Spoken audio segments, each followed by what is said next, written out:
Ang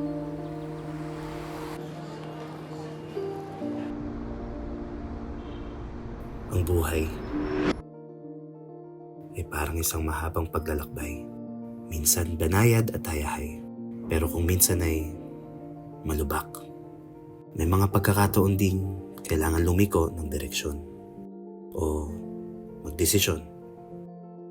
At may mga sandali na hindi mo na alam kung saan ka patungo. Kung minsan, nakagagawa tayo ng mali at naparurusahan. Paano nga ba natin tatahakin ang buhay na ito? Pagbulayan ng salita ng Diyos na siyang ating ilaw at gabay sa pagtahak ng buhay sa mundong ito.